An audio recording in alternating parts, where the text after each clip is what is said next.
بسم الله الرحمن الرحیم. نن موږ د دوهمه ویډیو ده. نن په کمنټس باندې خبره کوو.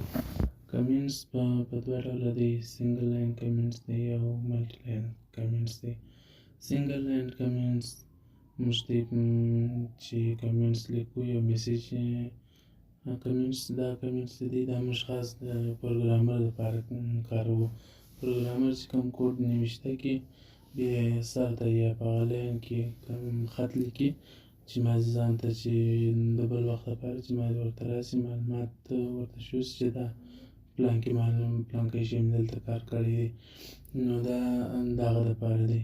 نو یو سنګل لاین کمنټس دی، یو ملټي لاین کمنټس دی. سنګل لاین کمنټس موږ ته په بیک سلیش باندې دوه دانې اچوو، بیا وروسته خپل میسیج لیکو چې هر میسیج مو لیکئ. او ملټي لاین چې دی هغه بیک سلیش دی، اسټریک دی، او بیا بیرته بیا خپل میسیج لیکو، وروسته بیا بیرته اسټریک دی او بیک سلیش دی. نو دا رقم موږ دی میسیج لیکو.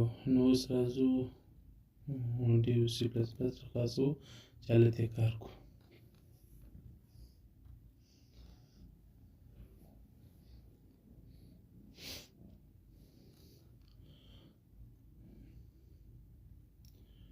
د تېرې ورځې پروګرام به راخلاص کړو.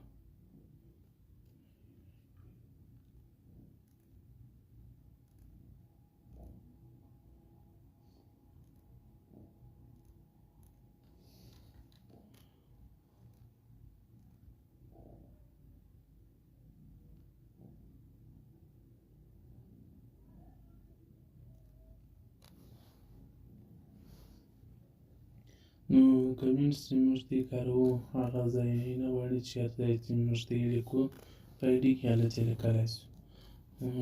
سنګل لاین کمنټس دا رقم دوه یعنې بیک سلیش به ولیکي، بیا به وروسته خپل معلومات ولیکي چې موږ دا د چیز لپاره کړی. This program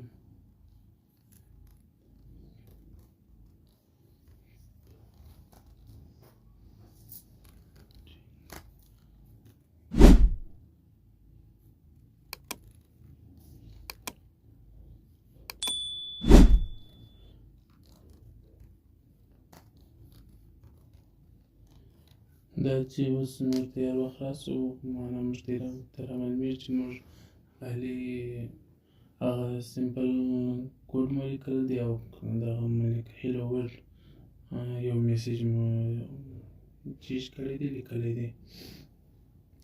نو دا سنګل لاین کمنټس که ملټي لاین کمنټس موږ ته لیکو هغه خو نه موږ ته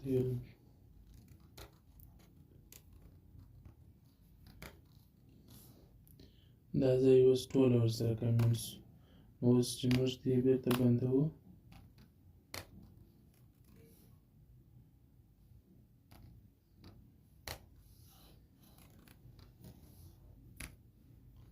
اوس دا خوا ځینې ووته کمنټس، دا خالي هم دا کمنټس. نو دا خو موږ ته یې نه کمنټس کوو، مقصد چې کوم داسې غوښتل چې یو ډېر پروګرام اضافه پروګرام یې هغه غواړي چې کمنټس کوي، نو دا رقم یې کمنټس کولی سي. نو او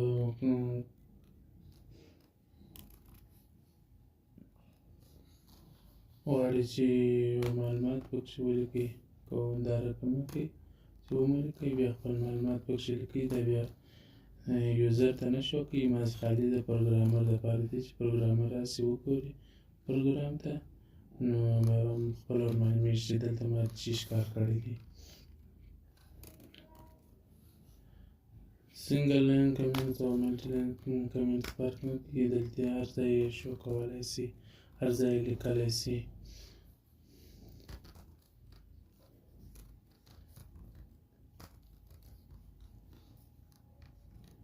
دا رقم اوس زه رن کومه، هېڅ فرق ونه کوي، هغه پخوانی هغه رقم وي.